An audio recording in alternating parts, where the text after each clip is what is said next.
Hi, hello mga kaplantita, mga kaplantito. Ayan, update tayo sa ating tanim na pechay. Ayan na siya.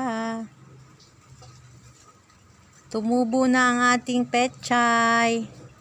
Nasa paso lang siya kasi wala tayong malaking space. So, sa paso lang muna natin siya ilagay. Ayan.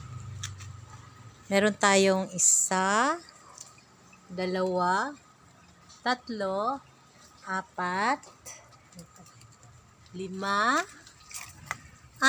7. May 7 tayong 7 paso